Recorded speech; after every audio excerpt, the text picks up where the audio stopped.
All right, everyone, how's it going? Welcome back to AFU United Uncut. And I know you're already thinking this has been a massive downgrade because last week we had about 6 of yous and there's now 3. Well, one of them's late, one of them's on a date night, and one of them's, I don't know what Tim he's doing. I think he's working. So I've got the 2 oldies with me. I'm joking. Oldies? How old do you think I am? I don't actually know this because each time I guess a different number. Live chat, guys. How old am I? I'm going with 27. That's my guess. All would be revealed before the end of the show. That's what everyone's really here for, to find out how old Ben is. Everyone in the live chat, hope you've all got your drinks. I've got my Coke. Jonathan's on. What are you on, Jonathan? I've got a bit of a mixture here going on. Captain Morgan. Captain Morgan. Ben, what have you got? Because you said you didn't have any alcohol in the house. So, yeah, that and little man had his booster jabs. So he's just turned 1, so he's just had all his booster jabs. So he is like proper unwell at the moment. He's up early hours of the morning. So I'm on caffeine. Caffeine, fair. I had to get. I don't blame you. It's the cup you got me, Karthik. I don't know why you got me this one, but still. Oh no! I'm going swiftly past that because Brendan's come up with the best guess so far. 42, Brendan, sit down. What are you drinking? 42's close. Close. I think he might be maybe 5 or 7 years off. How are we then? It's been a week. A week of Manchester Unitedness, as I would like to call it, because obviously we beat City, which none of us were expecting, and then we did a Manchester United and conceded a last-minute set-piece goal. Lovely. Yeah, it's another one. Crazy one. Sorry, Ben, go on. No, go on, Jonathan. You go first. By the way, someone's got a bit of an echo and there's a delay on it. I don't know who that is, but there's a slight delay. It's potentially me. Right, go on, Jonathan. You carry on, mate. No, just as Karthik said, up and down, hasn't it? Fantastic weekend with Man City. I know, Karthik, you said 3-0 in your prediction last week. I don't know if that was tongue-in-cheek, but you were the closest one. Me and Ben did say that there was a possibility there. And just touching on that game, you know, I do think that it was always there where we could just sit back and try and catch them with 1 or 2 goals. And I think that worked really well. So that game was absolutely brilliant. And then the AC Milan game, if I'm honest, I kind of switched off. I started to look at my phone more than the game, if I'm honest. Wasn't the best, wasn't the most enjoyable game. Obviously, the breaking news regarding the club structure as well after then. So, yeah, a few things have happened this week. Typical Man United. Yeah, consistently inconsistent United, I think. We had that amazing news, didn't we, about the director of football, yet none of us really know what it meant. And obviously we're going to have that conversation on the show today about what it does actually mean. And then we saw like the 2 shadows of United, so to speak, sort of come to fruition with that performance against City that was so bang on the money. Then that performance against AC Milan that couldn't be any further away from being bang on the money. And it's the thing with United, isn't it? And it has been recently that we are consistently inconsistent.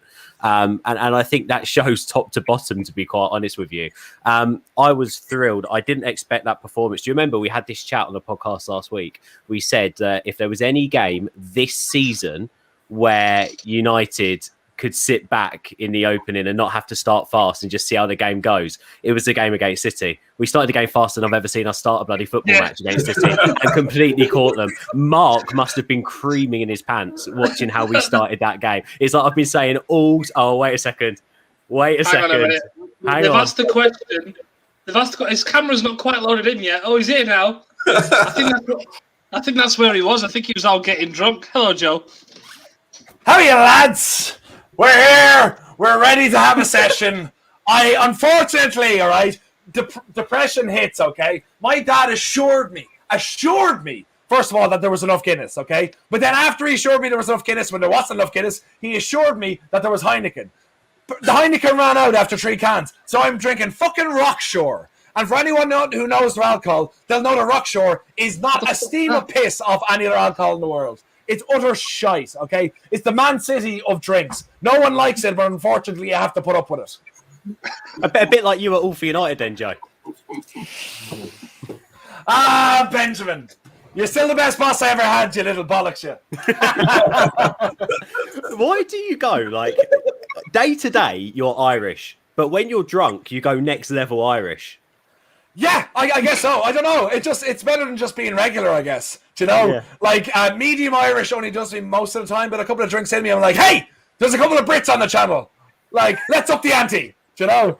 Let's show them what they're missing out on. Oh, And, this is going to be I kind of Brendan tried. Brendan tried, by the way. I kind of want to just let Joe speak and see what he comes out with, because he could come out with all sorts. No, absolutely. And like the thing is as well, all right, with facts, okay? Because what's it? Someone says, "Am I drunk the whole time?" I haven't been drunk in 3 months. Okay, this is my first time getting into it. But with United, all right, I have to say we are the best football team in the entire universe. All right. No, I'm shooting facts here. Bar none, we are the best football team in the universe. We got the best fans. We're the best club. We're the best everything. Unfortunately, we're absolutely shit as well. We are also the worst team at the same time. So it levels out exactly where we are right now. Do you know? Do you remember how great it was under Ferguson? You know when he said we're the best team in the universe? I just imagined, for some reason, I don't ask me why, I was imagining Eric Cantona in a football version of Space Jam. Oh my god, that is a great question. To be fair, if you could pick any footballer, it wasn't a question. Era, well, no. Okay. If you're spitting facts, if you're going to pick any footballer from like the mid '90s to be in a Space Jam sort of film, it would be Eric Cantona. Like, who else would you pick? Yeah, it would be. And he is a film star. Like, have you seen what's the one? And Stuart, you can. I'm not going to swear because the boss is in. But you can entirely... I'm not going to swear. You've cussed about 7 times since joining the conversation. You've been in here about 5 minutes. Yeah, but now you know I'm a little bit sorry about it. Yeah, just a little bit. By the way, the only other name that I was going to throw out there, but obviously is a bit later, so to speak, and more recent now, is Zlatan. You know Zlatan's going to be featured in a film somewhere. Yeah. Well, like, Cantona, what is the film he did? It was actually... director... I can't even think of the director's name. Didn't he do a Chinese film? Probably. He did a French one as well, which was more, him, because he's French. But I'm sure he did a Chinese movie as well, I'm not going to be the person to call out Cantona for not doing a Chinese movie. But he did, can someone put in, Brendan, I like you as well. Can someone put into the comments the name of the film he did? It's about 10 years ago. Good to see you, Wooly. Do you know this, Stuart? He told a story last night about him being a Liverpool fan. If people go back and watch, yeah, sure. If you go back and watch the preview from last night, Stuart goes into great detail about how he has a Liverpool jersey with his name on the back. Is he allowed to be on the channel again? No, he's not. Finding Eric. Look, it is Finding Eric. Finding Eric. Yeah. That movie is absolutely sublime, and it's probably one of the greatest. By the way, talking about Finding Eric, anyone else feel like they were conned when Bend It Like Beckham came out? I thought the film was going to be all about David Beckham and it was just going to be him. I went to the cinema to watch it as a little child me and realised it literally wasn't David Beckham, was it? I was like, I have nothing to do with David Beckham. Nothing to do with David Beckham at all.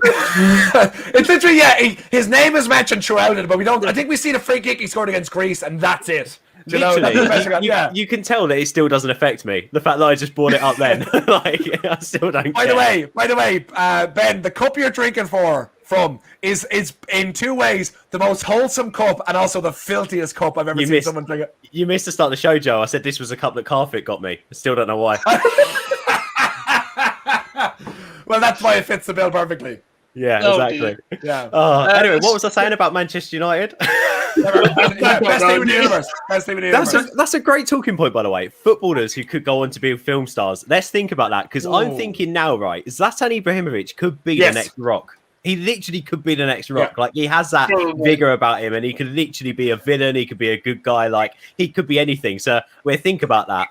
Ben, I'm going to throw that out as well. With Zlatan as well, you have to kind of look at it and go, why did he go to LA Galaxy? Or it was LA Galaxy, or was it the other one? It was LA Galaxy, yeah. Yeah. It was LA Galaxy. Why did he go to them when he's clearly still ripping up at 39 in the Serie A, okay? It's either the Serie A isn't as good as we think it is, which is also true, or he went over there to kind of start making a name for himself in that area. So I think it's not. I'm just saying, I think that is a good shout. Ben said Oscars next year, Zlatan Ibrahimovic for Best Actor. Put it in paper, He'll come back here in a year's time if he hasn't won it and come to Ben. If he does win it, he'll do an interview on Alpha United. That's what Ben promised. That's what Ben promised. A weekly interview. He'll become a panelist. He'd become a panelist. And Not that's a my host, gig he'll on. become a panelist. I didn't know we had a panel, but yeah. Oh, bloody hell. Yeah. Bloody hell. How did we get on to movie? Who else would be in a rom-com? Rom-com, who? Who would be in Beckham. a rom-com? Beckham in a Oh, rom-com. yeah. No, Beckham's gone beyond. Beckham's like director, producer. He doesn't get his hand dirty by actually like performing or learning lines. He does everything around it. You know, it has to be a less clever person to do it. Like Beckham, Ronaldo, and I'm surprised no one has said Ronaldo, to be honest. Ronaldo's a shout. Are we buying Ronaldo, by the way? Probably. Like 25 million. All for United? No, we're not. Well, look, we'll put our pennies together. I'm sure we can pull 25 million out of somewhere. But like, I'm telling you. Sorry, It's one of those signings, though, isn't it, with Ronaldo? And we'll always be linked with him whenever there's like contract renewals and stuff, because it's just the romance of football. But sometimes you've got to draw the line at romance, because how much has Ronaldo actually got left in his legs? He's a specimen of a man, clearly, and he can clearly still do a job at the top level. But do United need Ronaldo? Now, Ben, I think that's a question we're asking, okay? Do we have to look at it as well? Would you rather have him or Cavani leading your line? Yeah, but then my answer would be neither. I know, ideally, but like, if you're looking, Yeah, that's a good point. no, but like if you're looking, okay, 25 million, we'll say if I think the talk of Cavani going back to Boca Juniors is kind of fueled by the fact that Ronaldo is becoming available again. So I do think Cavani will go back to Boca Juniors. We'll get Ronaldo for one more season, and then we'll see what happens after that. Getting someone else. I prefer to have the 20s up there. Why are we stuck with these 30-year-old? Like, we're stuck with a bunch of Bens. We don't know how. I don't know how old Ben is, but we're stuck with a bunch of Bens. I'm not 30. I love no, Ben. He didn't even say you're 30. He said 30s. 30, Wait a like, second. Charlotte's over. My fiance's in the front. Charlotte, they're saying I'm 30 years old. Because I probably look it. Did you hear that? Yeah.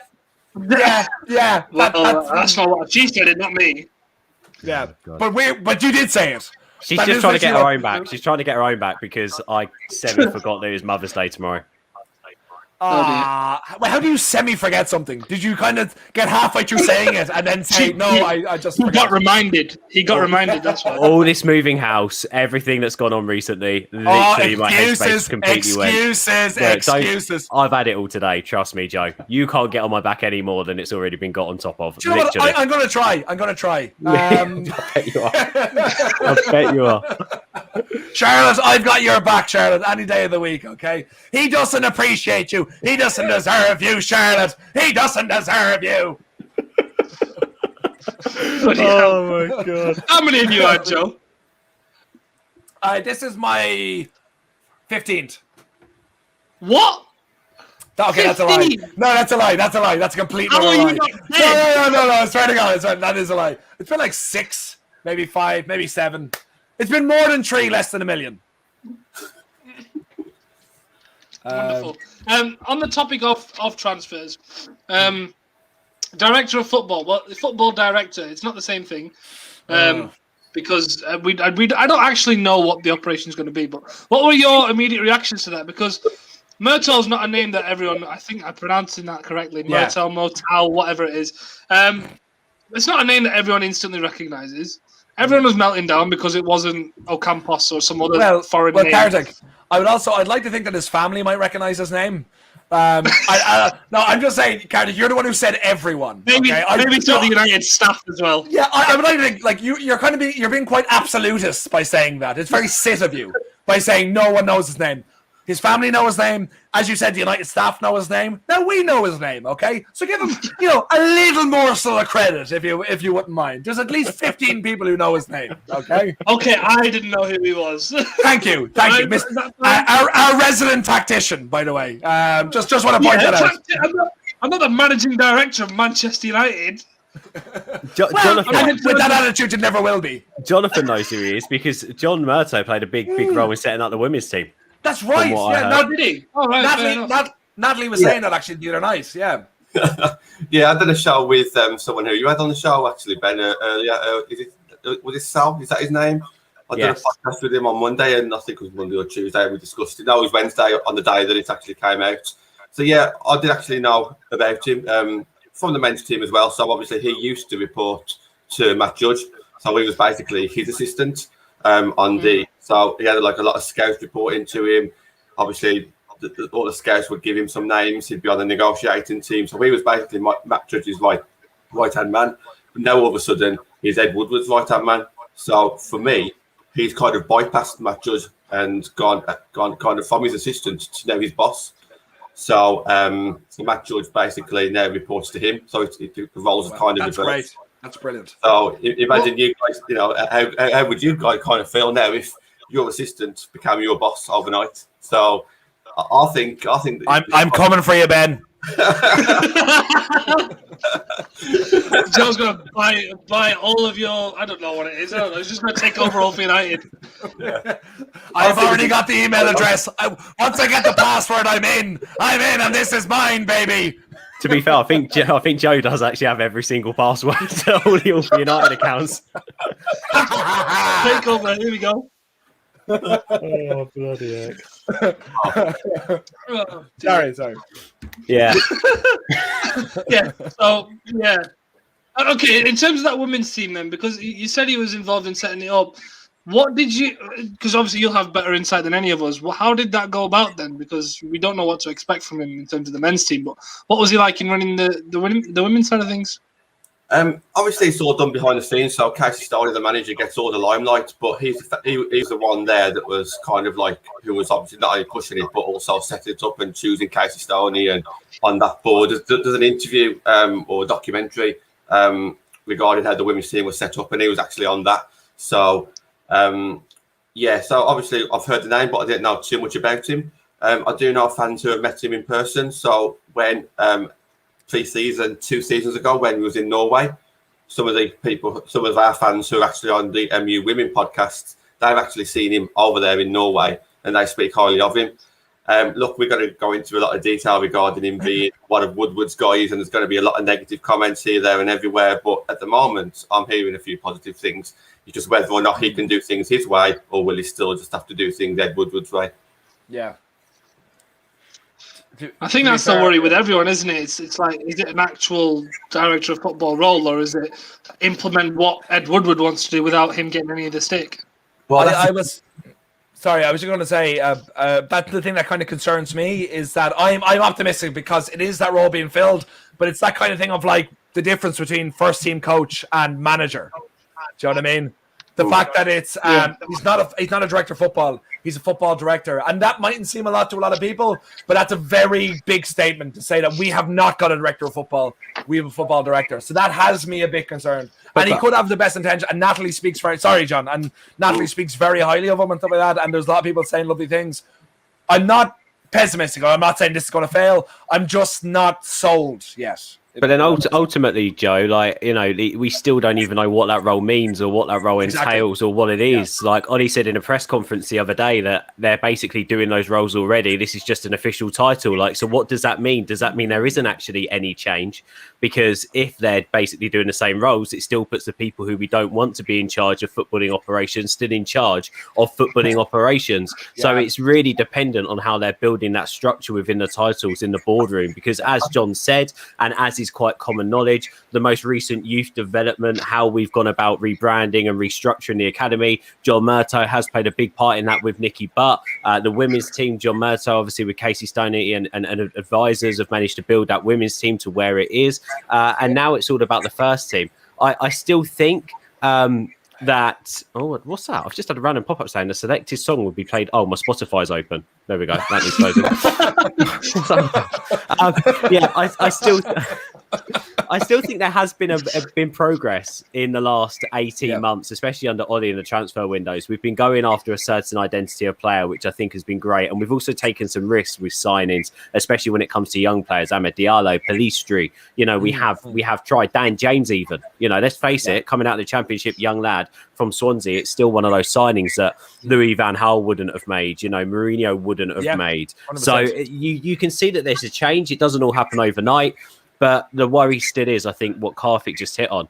What do these roles actually mean? And do those people like Ed Woodward and Matt Judge I know you sort of hit on it there, Jonathan, but how much control do they have? Because going back to title again, yes, he might be the football director, but Matt Judge is still apparently director of football negotiations. So where do those roles sort of conflict? And what I would kind of put it on that, and this is only maybe hoping for the best, because the fact that Judge is answering to John Murtough, it makes me believe that maybe Solskjaer is saying, it's kind of like to save Judge's face, to say like he's not being blamed. Him coming out going, no, everyone's got the same roles, nothing has really changed, just these two official titles, makes me kind of believe that it's him, it's Judge using his influence to say like, no, I haven't been demoted, if that makes sense. Do you know what I mean? Kind of more behind the scenes to save face rather than actually meaning something, if that makes sense. Can I just jump in? So Ben said, what does this mean? To me, what this means is Ed Woodward is safe for another couple of years, because he's now what he's done is there's three things that Man United fans complain about. One, the fact that our negotiating skills are terrible, transfers and contracts are not good. So that's one thing. The second thing is that we've got no direction, no vision in our club, and we've got no director of football. We've now got one, albeit just a slight change of name. And the third thing is that there's never been anyone higher than the manager with football knowledge. Darren Fletcher is now that football knowledge. So that's your third person. So the three big things that United fans want and are after, there's now someone in line for that. So whether or not they're the right people, we don't know just yet. But Ed Woodward is safe because he can sack them people for the next couple of years and get away with it himself. But can I just hit on that, Jonathan? Sorry, Karthik. Do we actually think, though, that Darren Fletcher and John Murtough are, so to speak, above Ole Gunnar Solskjaer? Because still, when you have a look at that, and I've had a look at the Athletics report, I've had a look at some other papers' reports, and it's not like again, it very much feels like all these people around Ole, they're a team, but there's no one of real authority. And I suppose the way we look at the director of football and these technical advisors, you look at Ajax, you look at Bayern Munich, who do it so well, and some of the other German clubs as well. They've got key influences in the boardroom in areas where you need those influences. And I'm still unsure that even with these two hires, we're creating that mold, we're creating that structure, which we need. And I made this point the other day. We've got to remember each football club now is more or less a franchise. We're going down that route. So by having these footballing people and giving them roles and giving the business people business roles, you're splitting out the business to create a better business environment, an environment for your franchise to thrive in all areas, right? My problem is I feel like the business side of it is on lock, right? Matt Judge is brilliant. Ed Woodward is brilliant at what he does financially and when it comes to economically, like it's fantastic. But from a footballing point of view, there's just a power struggle. There's something going, and whether that's because the investment coming down from the Glazers, whether that's because we can't get the right people in the right place, the right structure to work for Manchester United, I'm still concerned that we feel like this is us turning into that Bayern Munich or Ajax boardroom, and we're still nowhere near it. Yeah, that's my concern. So two things for me. I would. Sorry, go ahead, John. I'll be quick. So basically, no. Take it. I've got to say a quick one. I think of it. Have another drink, Joe. Yeah. What I was going to say, you said about people's bosses here, there, and everywhere. What it is that there might be Solskjaer's boss, there might not be, but the fact is, they're accountable. So if something goes wrong, Edward was not accountable anymore. It'll be somebody else. So they'll get all the criticism. So that's the way I'm looking at it. Go on, Joe. Cool. And also, sorry, Kai, who's a regular on Waller Reds. He just, thanks so much. And he commented for everyone. He just released his new album. So make sure to check it out. He sent us a link to it all. It's absolutely fantastic. But sorry. Oh, Kai, can you make us some music for our new intros and outros, mate? Come on, get on it. He definitely can, and he just complimented you as well. He complimented you as well, so he definitely will do it now. You have to do it. No, Kai, you have to do it now. We give you a shout out. You have to do it. Bagsy, you have to do it. Okay? Good luck on that, by the way, Kai. Good luck, mate. I hope it goes down well. Yeah. But on the I know we all put our blame on the Glazers, and we do all that sort of stuff, but we have to kind of look at it that they have never kind of left us short when we're looking, bar the most recent time with Jadon Sancho. They have always put the money forward. Like, it's whether it was for Di Maria, whether it's for Harry Maguire, whether it's for Paul Pogba. Like, we've broken the world transfer record for all-time record once, and we've broken it for a centre-back wants as well. So in their time limit, so absolutely, they've siphoned money from the club. We should have more money, all that sort of stuff.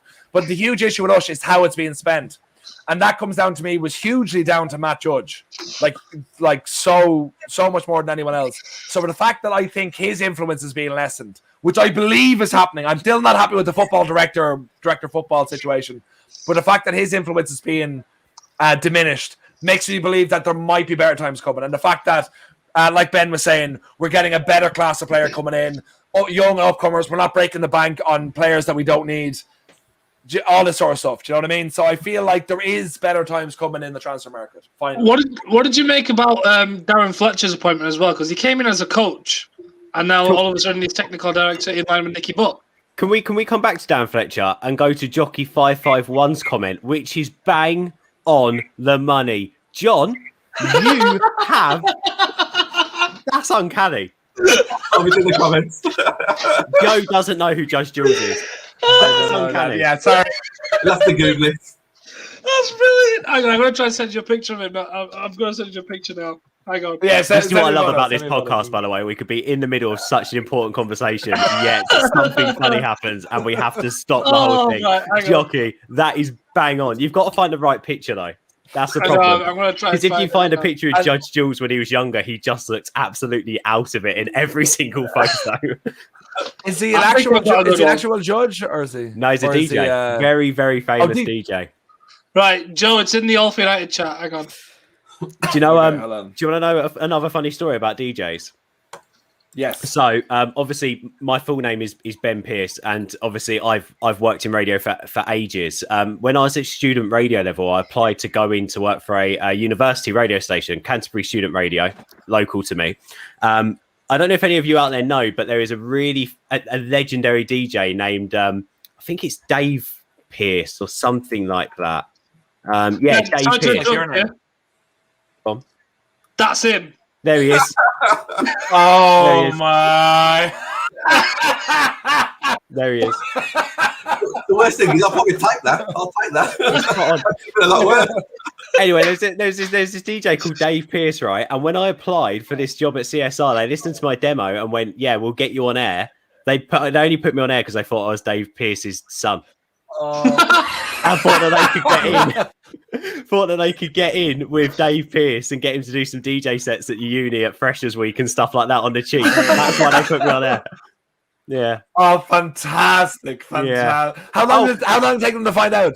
Not long, because they literally brought it up in the first few weeks. I was like, no, I just really want to be a radio presenter. Please let me do some shows. And they were like, oh, okay, you've got no value to us, but we'll let you do like this dead shift. And also something else that's really funny. Around the same time that I met my fiance who sat down there, she knows what I'm just about to say. There was a Ben Pearce, a dance music DJ, Ben Pearce, who had a song called What I Might Do, and it is in the charts. My fiance goes home, tells her mum, oh, I'm seeing this guy. His name's Ben Pearce. Her mum goes to work, speaks to her friend going, oh, my daughter's dating this guy called Ben Pearce, and she goes, oh my god, I love his song. And of course, right? Of course, Charlotte's mum knows that I work in radio, and at that point I was presenting for KM still at a young age, and she's gone, yeah, he does DJ, he's a radio DJ, yeah. Basically tells everyone I'm this #1 hit maker, meets me and says, oh my god, Joe, I keep hearing your song, I keep listening to your song, and I go, yeah, that's not me. Oh my god. Yeah. Yeah. Imagine that. Imagine how your in-laws had just put you on this massive pedestal, and then just immediately be like, oh, that's someone else. That's I feel sorry for her dad, who probably thought, God, that's it. That's my daughter completely sorted out now. Then I walked in and go, I'm not that DJ. He's a Liverpool fan. I've gone, no, I'm just a massive Manchester United fan who works in radio and has a bit of a job going on. And he's probably turned around and gone, can you get a refund on this kid, love? Like, seriously. But yeah, there we go. That's the Judge won't budge. Can you get Judge Jules back on the screen, please? I've just deleted the overlay. I'm going to have to find it again. Hang on. Also, Hammer, whatever you do while watching this podcast is up to you, mate. I'm not going to get involved. That took me a second. That is filth. Absolute filth. By the way, we'll go back to Darren Fletcher. There it is. That is John. That is brilliant. That is uncanny. That is phenomenal. That is brilliant. I don't know. I don't know how we're doing this. Hang on. Here we go. There we go. Strikers oppose. Oh my god! Oh my god! It's brilliant.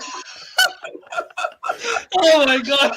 Oh my god! Right, Carthy, do you know when you came to me with the idea of this podcast being in audio format? This is why it won't work in audio format. That's a good point. That's a good point. I'm just wondering what Ben. I'm just wondering why did Carter come on you? What does that mean? Have you not read the mug? Sorry.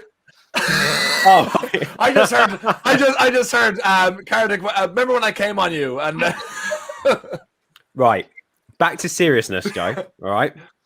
Boo. No, you're going to like this. Before we start talking about Darren Fletcher, and Carthick can go all hosty on us and tell us about Darren Fletcher and what he wants us to say about him. I put the poll up. Who do you rather see up front, Cavani or Ronaldo? Yeah. 87% say Ronaldo. How many voted? 200 now. 87%. That's still massive. I wasn't expecting it to be that big. Guys, in the live chat, quickly, we just had this random chat at the start when Joe was, well, less sober than he is now, about who we'd prefer up front, Ronaldo or Cavani next season. And get it in the live chat. So I just saw you busting out some moves, and I thought the chat ought to see it. Is that Panathinaikos top? No, it's not. No, it's not. It's why would you, Ben? I know exactly what you're doing, you absolute bastard. Okay, this is vintage 1990 World Cup. No, it's the Irish World Cup. I'm pretty sure that's a Panathinaikos top, mate. No, it's not. We got to the quarterfinal and we beat you bastards on the way. All right. No, I don't remember. You guys have never beaten us in a major tournaments finals. What year was that? Just saying. What year 1990. Was that? Don't care. 1990. Don't care. Mate, here you go. Here's a hinter. Here's a hinter on my age. I weren't alive then, mate, so it didn't happen. Yeah. Do you know what? Loads of people were, and they saw it, and they laughed at you. And I was 6 months old, and I laughed too. It was great. It was great. That is the most playground level you've ever gone down to. That moment right there. Well, I'm rubber and you're glue, okay? It's a knockoff. I won't lie. There's literally songs written about that. Or was it the 88, Euro 88? No, it was Euro 88. When we beat England, Euro 88, Ray Houghton put in the net. There's a literal song. You know what I'm going to say, don't you? What? Sing it. No, I can't. No. Sorry. Yeah, John, thank you. It was in 88, in the Euros in 88. I'm not going to sing it. It's like 4-minute song. Check it out. It's Christy Moore. It's, what's the name of the song? It's, in the year of 88, in the lovely month of June. Because bloody hell. Hannah, have you got one that says something similar to what Ben's got? I'll put the song. I'll find the song in a second. I'll tell you all about it. All right, but it's a great song and it's about beating ye fuckers. Your task for next. People are calling you out here. No, yeah, it was a draw in 90, but Ray Houghton we beat you in 88. Mason, John, we all know that Joe was watching a Panathinaikos game and that's where he's got his top from. This has nothing to do with Ireland or England. Come on, I'm just saying. Facts are facts. England have never beaten Ireland in a major competition, okay? Ireland have won once, I think drawn once, or maybe drawn twice, but we've never beaten us. Bring it on! Anytime. How many have you actually been in? Are you Irish? Yeah. Yeah, but how many of those did Declan Rice play in? Yeah. Look, okay. What was that about Michael Keane? Is this? Oh, Michael Keane is that? Okay, is this the way we're going? Really? Is this the way we're going? Okay. Hey, look. Okay, I've been through this with you guys before. All right, I am fine. Okay, I'll put my hand on my heart and say, if Grealish signs for United, I'm fine. I am okay with that. What about if Thierry Henry was hired as manager? There's going to be some killings. Thierry Henry is the biggest cheat who has ever played football in history. Not for the fact he cheated. I don't mind anyone who cheats and then lives in it. But Henry cheated and then sat down beside. Hey, we qualify every so often, okay? Look, by the way, guys, just keep getting stuff in the live chat. Keep Joe going on this Henry rant and just keep putting him off. Honestly, let him never get there because it's brilliant. Okay. He's so easily distracted. No, I'm not. I'm doing great. Okay. Then all of a sudden, there'll be a Tinder notification and it will be gone. Oh, Hammer! Don't you? By the way, but you must like Henry's hand. No. Okay. Right. So basically, on the fuck football list, it's Henry, it's Declan Rice, and then after that, everyone else is a shower of wankers unless they're associated to Ireland or Man United in some positive way. Would you say Mourinho's on that list?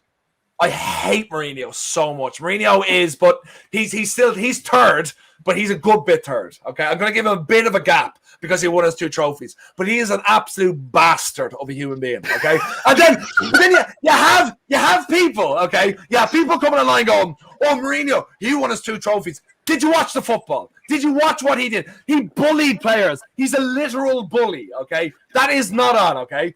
And then people saying, but Ollie doesn't play good football. Yeah, it's progress, all right? We're going the right way. We're a lot happier under Ollie than we were under Mourinho. And if anyone, I remember after watching, I was in Disneyland Paris watching the Europa League final against Ajax. Okay, Good done that, mate. So the what?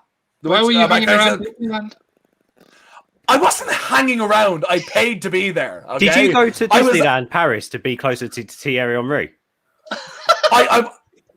Ben, I went to find him. I had a few words for him. That's all I'm saying. Okay, there was a conversation that needed to happen, and I felt it was the best place to go there. Okay, so I went there, and I remember watching the Europa League final with my girlfriend at the time, who did not give a shit about the football. I dragged her from the. She was of age before. Oh, you did what? Joe, before the joke what are you is said, saying? No, I dragged her and made her watch the Europa League final, surrounded by Ajax fans, and then she dragged me. To be fair, I was wearing a United jersey on that day. To be fair, okay. What you want? And then we were, I got, and then I got dragged away when everyone was celebrating with like 5 United fans that I found there. I got dragged back into for like the midnight showing of like this hologram thing that was happening at Disneyland Paris, and like people were like crying and all like that, and I was like, I am crying because United won, but it was a bad game and Mourinho was an arsehole. Basically, that's what I'm saying. I don't know how you guys get me wound up so easy. All right, I don't even. But thank you so much. Started. I just wanted to talk about Darren Fletcher. Darren Fletcher is great, and he's Darren Fletcher. I have a story about him. I have a story about him. I don't want to hear another story from you for at least 10 minutes, Joe. To be honest, He's a good guy, Darren Fletcher. He's part Irish. His mum is from Mayo, all right? And he summers in he's a good guy. And he was torn between playing for Ireland or playing for Scotland. He was torn, was he? He decided Scotland again. No, okay, in fairness, it wasn't like Ireland and anyone that's a good, team. It was Ireland and Scotland. It's like heroin or cocaine. Which one will I be addicted to? So he goes but he was on holiday somewhere in Ireland, right? I can't even hear what anyone is saying.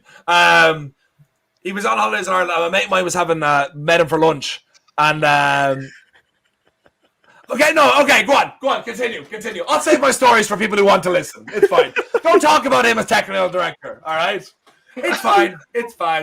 He's Joe Irish. We're all having fun here. It's just like white noise. Karthik, ask your question that you would put on Darren Fletcher. Come on, go host, control the panel. I'm going to control Joe, it's more like at this minute. Joe, I'm not asking you a question for the next 5 minutes. Right, Jonathan, someone who's sensible. Judge. Right, I'm going to speak to you. Darren Fletcher then, because we're hearing that he's going to be working in line with Nicky Butt, and Nicky Butt's obviously, I think he's head of development or something like that. What are you expecting in terms of the academy then going forward? Because as we know, Ollie's done a fantastic job with the youth players. He's bringing some through. But what do you see going forward in terms of that sense? I think he'll be doing a lot more than just the development. But regarding the development, for me, I think it's a massive thing, especially for United. And we've seen parts of that already since Nicky Butt kind of took that role. He's kind of took it upon himself with Neil Wood on the under 23s to kind of really decide when to put people on loan, when to put people into the first team. For me, I'm expecting to see a lot more stability now. So for me, it's a bit wishy-washy. There's so many players who are either going out on loan, either too early or too late, not getting enough chances in the starting 11, or not going into the first team quick enough.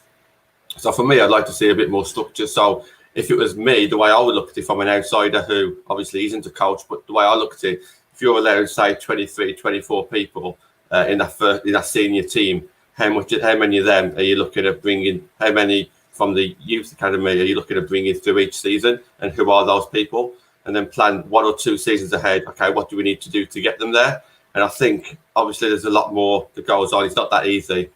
Shout out to Ben in the comments. Nice one, mate. Thank you.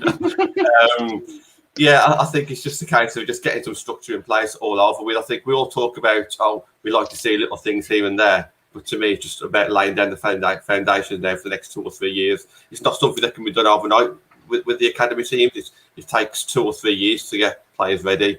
So for me, it's just about getting that foundation down. Yeah, I think Ugly Bear makes a great point as well in terms of buying up the best young talents, because obviously our academy is one of the best, and we produce so much. But another big part of that is adding to it from external sources, and we've seen over the past couple of years. I mean, I know Tahith Chong is out there on loan; he's not played too much for us, but he was brought in, and there's Hannibal Mabry's another one. And we've had people in the past that have been brought in, but haven't been, first team. I remember, I think it was David Petrucci was one that was meant to be a big talent and never really made it through. Joe, yes, he has had a drink. Hey, Neil, great to have you in the comments, buddy. Good to see you.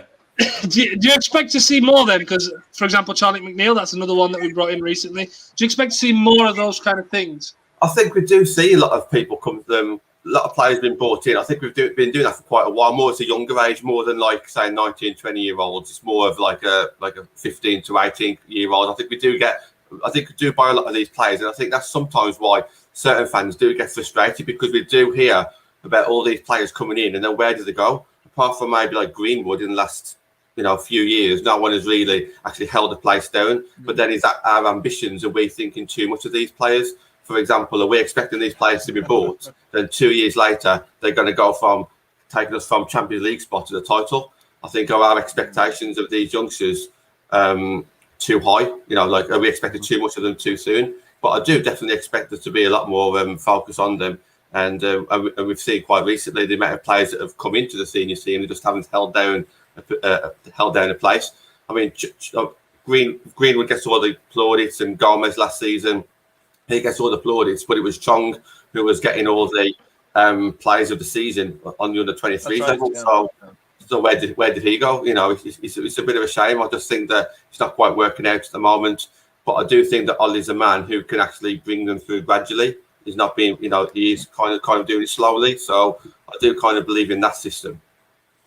And this comment's a bit confusing because I feel like people are judging these appointments based on the name rather than what they've done or what they're doing or what they know. And of course, we don't know what kind of contacts Murtough has, because part of being a football director is having those contacts, having those relationships with agents where you can go and have a conversation and strike up any kind of topic around their player and potentially go and buy them. But I don't know why people have this aversion to former club legends coming into the club. I know, of course, they've not got the experience, but surely you give them a chance to do the job first. And comments like this as well. What's wrong with Ben White? I think he's a fabulous player.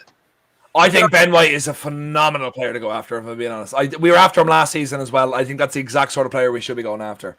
And the problem is what was this? The rumours came out that Harry Maguire asked for him. That's the problem. That's nonsense. That's Duncan Castles talking shit.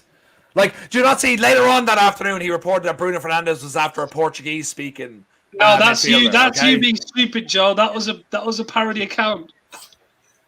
I saw you tweet. He got me again. On things getting reported, by the way, Simon Bates has just put a piece out in the Mirror saying that Ollie is going to be tied down to a new £9 million a year contract at United, with talks starting next week.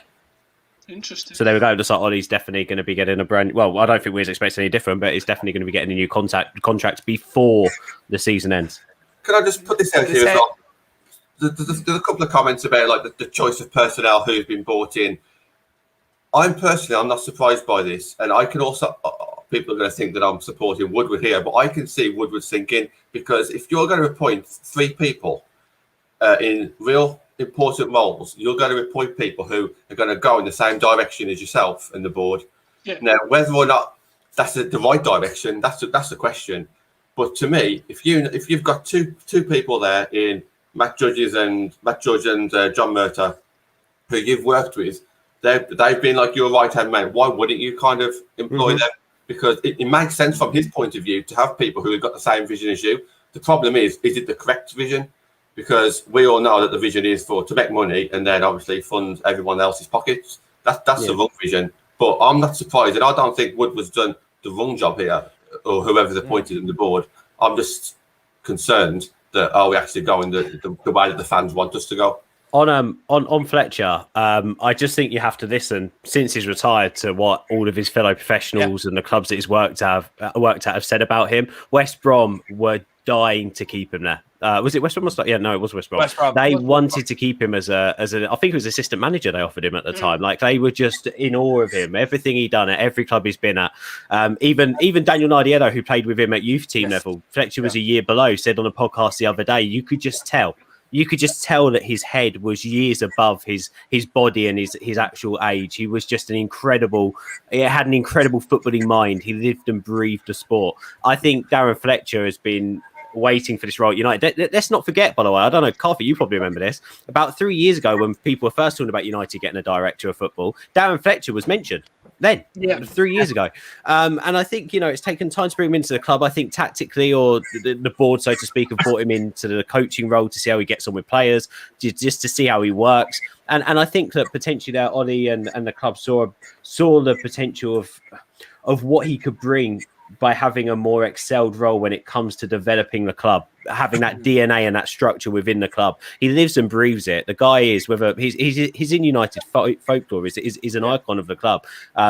He lives and breathes our DNA. So I think he's a fantastic person to have alongside John Murtough. He's got a little bit more experience there. I also was interested to find out that John Murtough's background is a bit more data science, isn't it? It's very much data driven, which is quite interesting, because if United struggle in one department, it's that at the moment. Like we're investing here and there, but when it comes down to the science and the data, and me and Barry and Neil spoke about this the other day, we haven't got the best setup compared to Liverpool and City, who live and breathe those statistics and those numbers.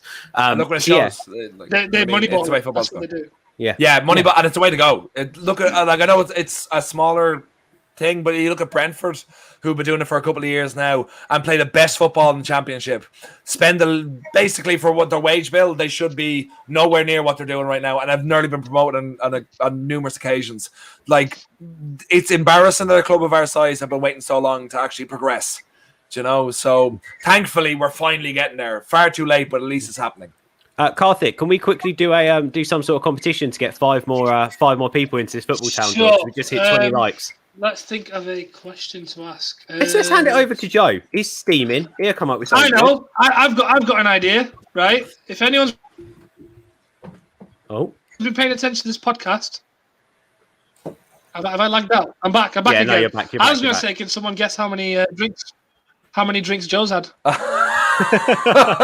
not fair on someone just tuning in, though.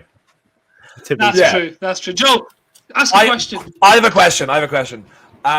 Who is the most handsome member of the current panel? Is there an answer there? And yes, it's the person who's asking the fucking question. That's the answer. Okay. I'm at least in the top four. Anyway. Neil just being that, the responsible adult in the corner of the room going, "It's no need to shout, Joe." Yeah.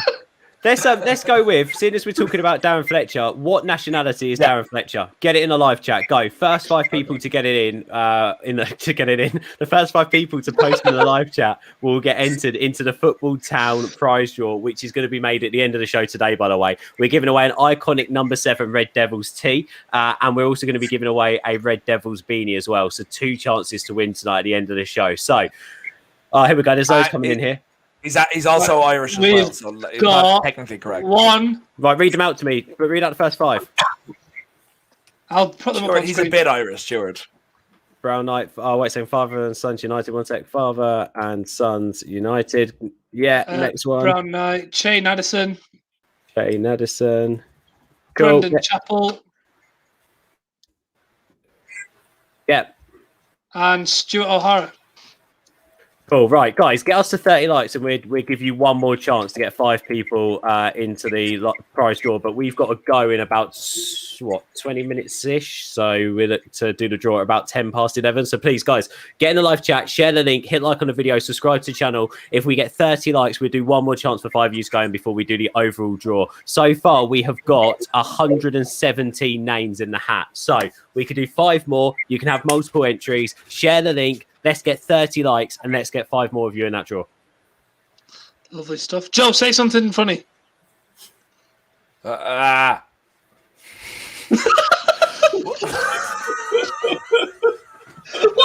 The look of shock on his face is what gets me. Bloody hell, someone just said he isn't Irish. What? Is that Joe? Joe's not Irish. No, Stuart is talking about Darren Fletcher, who I have just said is Irish. He is part Irish. What? His mum is Also, Romeo. He's Count. Someone called you a lightweight in the comments. Oh, there it is. Yeah. Bring it on. Okay, I don't mind. Next Saturday or next Friday when we do this, I'll have a drinking competition with father and son. Last week, Jonathan said he could outdrink anyone on this panel. We should have a battle between you two on the next podcast. No. That actually wasn't said. I said that I think Jonathan could outdrink. Oh yeah, that's what it was. There you go. So next week. Whoever's got the ready. Okay, I'm slightly more confident now. We've got a weird request in the comments. Jockey, you need to pay for that sort of stuff. It's behind a paywall. Sorry. Can I ask? I have never heard of that sentence in my life. What do people think about the chatter around the fact that De Gea could potentially come straight back in for the West Ham game? I mean, I know that might not happen because of COVID and obviously quarantine and stuff, but the fact that people inside the club are talking like De Gea walks back in and reclaims his spot, I think is quite interesting because that's parallel to, I think, what the majority of the fans think. I don't think so, to be honest. He comes straight back in for you? I think if you're going, because I know, obviously, like every football club, there's the reactionary side of things. People will say because we conceded in the last minute, yeah, De Gea should come in and replace Henderson. But I think now, if you ask most people, I think it would be a case of keep Henderson because I do think he has to prove that he is our future if he isn't already. So that's why I think we should keep Henderson in, if I'm being honest. I think it's going to be a case of De Gea comes back in because Ollie's done him almost a gesture of goodwill to say you can go out to Spain, be there for this and then come back and we'll start you anyway. I think that's what he's told De Gea. So I think he comes back in straight away. Yeah, I'm leaning more towards Karthik just because it's got nothing to do with what Henderson's done or not done. It's just that De Gea's our number one. He's been our number one all season. He's obviously he has to give birth, but his missus has. And, you can't kind of penalise him for that. He's got to come back. So long as he's mentally okay, then surely he should just step back in again. But I do see Joe's point. At some point, you've got to give Hendo a bit of a chance to see what he's capable of. But no, because with the same thing. Sorry, John. Like we have to look at. I don't believe that he actually wanted to leave United, but for the fact that there was rumours coming out saying he wanted to go, is the agent being like, look, you have to give him his start sooner than later, okay? And then the whole thing with De Gea, and now there's still De Gea's going to go at the end of the season. Look like that's going to happen. Henderson looks like he might go if he doesn't get confirmation he's our number one. So I think there's going to be a 4 or 5, maybe 6 games where he is our number one to prove that he is our number one for next season. More so than to give De Gea his due, I think. I think that's the tough one with goalkeepers because it's the one position where you don't see regular rotation. If it was any other position on the pitch, you'd be going, oh, it's fine, they can both be here and they'll get the odd game here and there and they'll replace each other. But with keepers, you just can't, you kind of have to, there comes a point where you have to choose. United will have to choose in the next, I have a feeling it'll be in the summer or maybe even they'll risk it for another year where you'll have to decide. I don't think they can wait another year. I think it's the summer. I think that's when it'll be decided. I don't actually think no matter what happens, De Gea won't be here next season.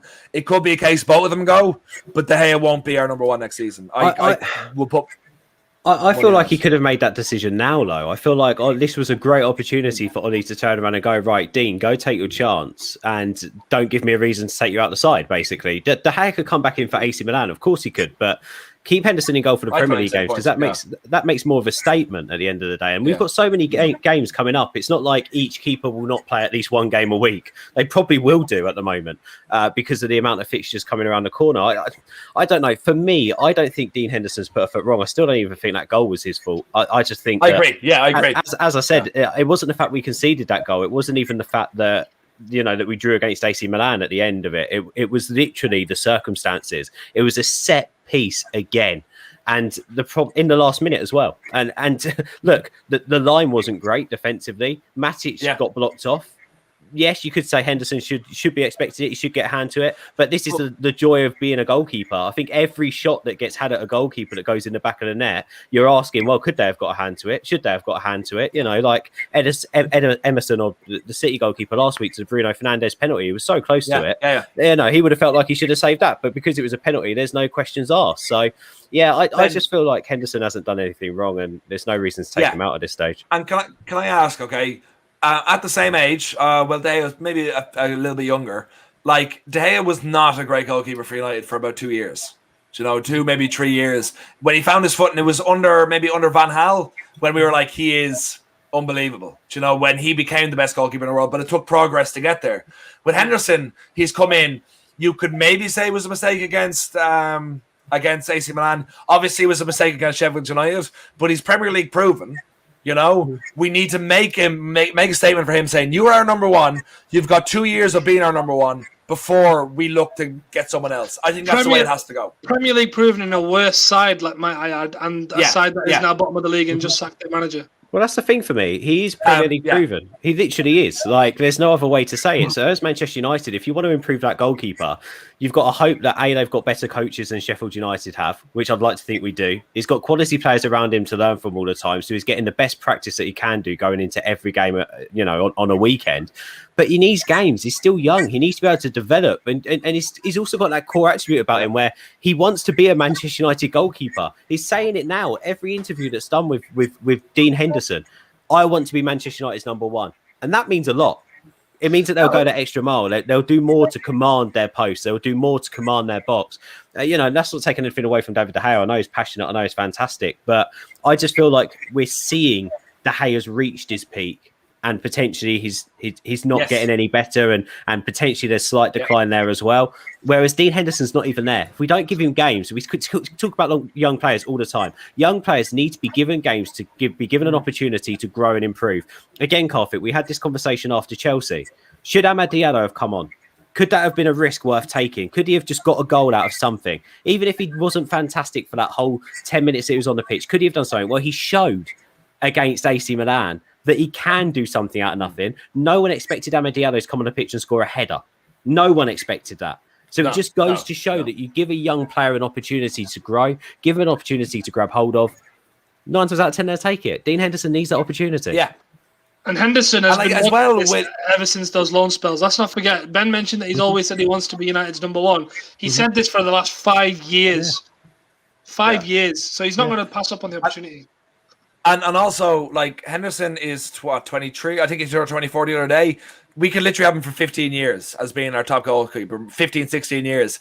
But, like, if we don't make the decision now of being like, you're our number one guy, we believe in you, when there's a bit at stake, when it shows that he's valued, because De Gea is still fighting for that position. But if we make the statements now and say, you're our number one going forward, then we have a player who knows he's number one legitimately and is happy because of it, rather than being our number one because our other keeper retired or we left or he became too old. So we have to make that decision now. Can I say one thing though, Joe? I think like when we talk about Dean Henderson as well, we talk about maybe him not having another season or whatever, or them both not being happy doing this for another season, whatever.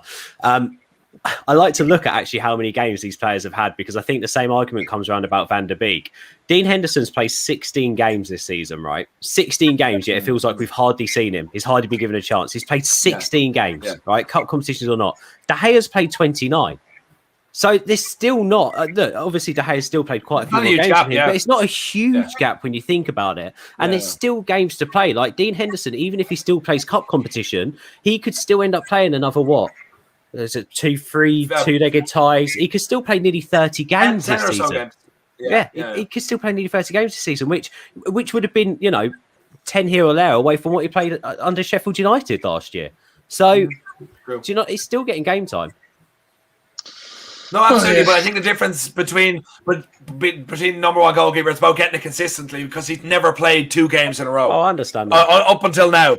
I think that's where the issue comes in, and I think it's hard to judge him properly when a goalkeeper needs 4 or 5 games in a row, then he's at his peak, and then you can be like, okay, that's where he is at now. That's his sort of level. But like with Henderson, you're looking at 16 games over 50 games where he's played every 4th game or whatever it is, you know. So I think he's great. He's getting game time, but I think a statement needs to be made sooner than later that's saying he's our number one. There's so many things that you guys have just said, and I'm bouncing backwards and forwards, and I'm thinking, okay, I know my head's kind of frazzled, and it's partly down to the Captain Morgan as well.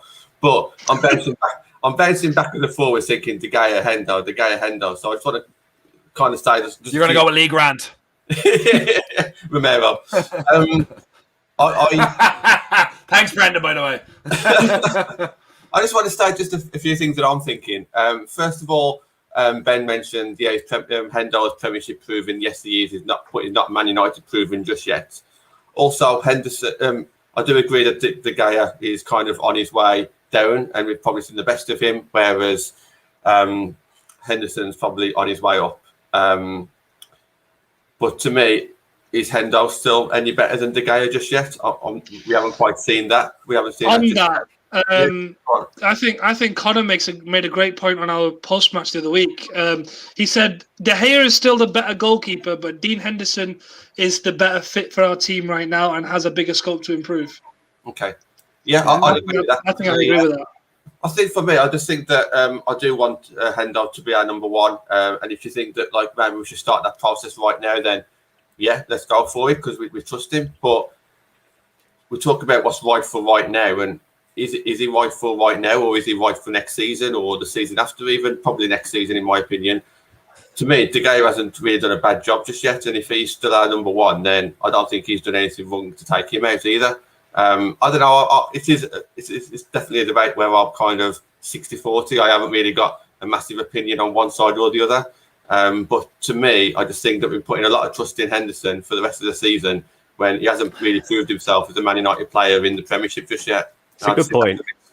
It's a really good point. And also, can I just hit on that comment that Connor made about maybe, the right player for the right team in the right style, etc., etc. I get it. Different manager, different style of plays, but still, when it comes to playing out from the back and it comes to being able to play football, we were just a few seasons ago that De Gea was playing those long balls up to Lukaku and he was nodding them on for Rashford and Martial to run onto and score goals. So how do we want it? How do we want to play football? Is it the short passing? Is it that we want someone to quickly distribute the ball to find somebody, to a target man, to knock it on and to go through and score? Again, whichever way you look at it, Dean Henderson's throw the other week against City out to Shaw was just a quick, decisive throw. Shaw bombarded forward, passed it to Rashford, back to Shaw, goal. There was nothing, so to speak, incredible about that distribution. It was just that he was able to do it, and De Gea has shown in the past that he has got decent distribution. So it's just about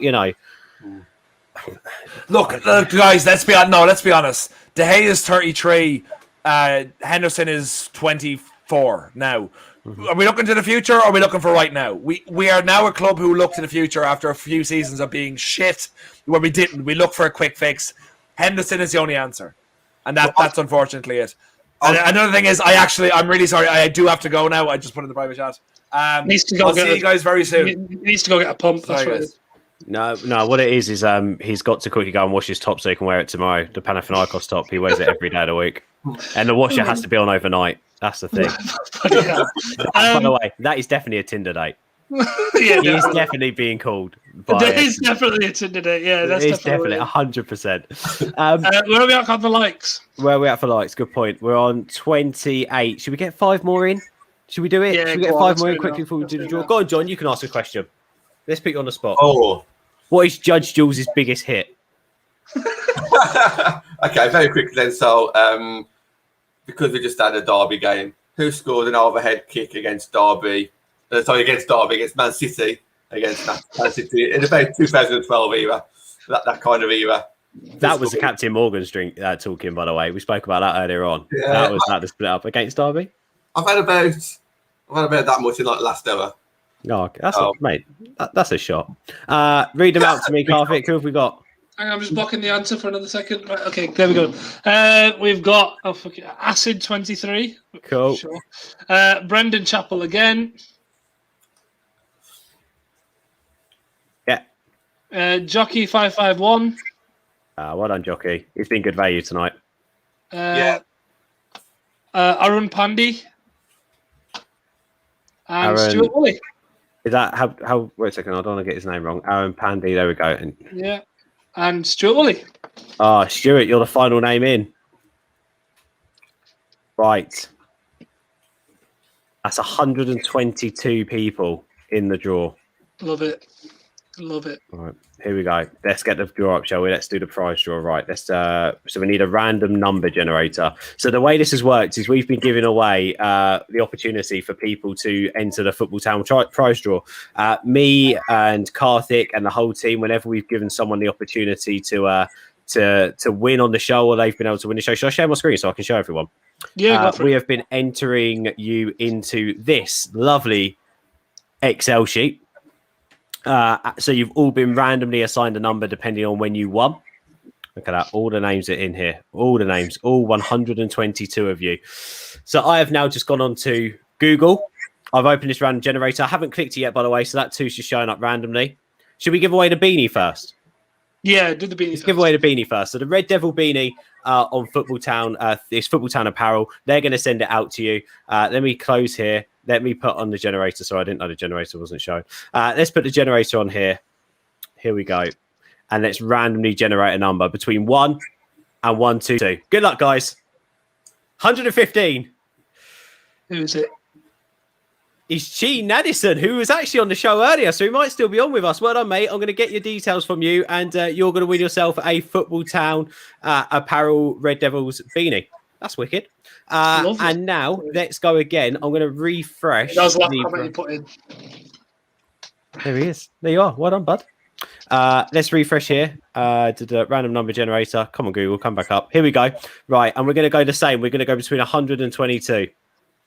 122. There we go. Right. Let's generate another number. For the iconic number 7, Red Devils T, number 34. Our big winner today is David Hilly 75. So well done, David. I don't know where you are. I don't know if you're watching right now, but I'm going to get your details off you, and you're going to be having a Red Devils iconic number 70 that isn't even on sale yet, being delivered to you personally by Football Town. I don't think it's personally, but I think it's being sent to you by Football Town. So well done, mate. Well done, guys. Congratulations to you guys. Well done, Che. Well done to David. And well done to all the AFU United hosts who have beautifully sold the competition and got 122 of you lovely people into the draw. And of course, thank you for subscribing. We're going to do more of these to show our appreciation to you guys. So thank you. Lovely, lovely. I wish I had one of them. I'm not going to lie, I want one. What, random number generator? No. Yeah, I wish I had a random number generator. I'd love to randomly generate a number. Quickly, Chi, send me your quickly in the live chat. Put your Twitter at, so that I can DM you over Twitter. It'd be easier that way. Well done, winner, says Jockey. You know what? I loved it. I love it. It's so wholesome. We're giving away prizes. Look at this. Look at our comments. Nicest comment in the world. It's been a while since number 34 has been picked. That's good. Oh, bloody hell, I like that. On that note, then, congratulations to both of our winners. I think I need to get going anyway, and Joe's probably in the middle of a Tinder date, and he's probably trying to get her to listen, or him, or them. To listen to him. Just listen to him. Just listen to it. Just to listen to him. Yeah, so cheers, obviously, Jonathan and Ben, for joining me. Thank you for subscribing to everyone who has done so far. If you're new here, make sure to subscribe as well. Make sure to like this video. Share the podcast. Let Jonathan quickly tell you what guest he's got on next week. The women's team have smashed it. Go on, Jonathan. Yes. Hang on, I'm going to put you on full screen for this. Go.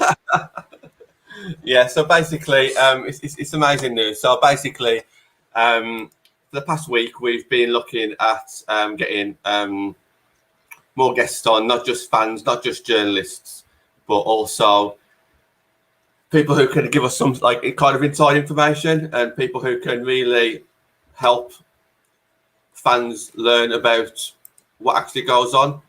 So we've managed to get a manager on the show this Monday. His name's Lee Birch. He's managed in the top flight 2 seasons ago. He's managing the next level down this season. He's currently between clubs. So Lee Birch is going to be joining us at 7:30. He's managed teams such as London Bees, Yeovil, Millwall.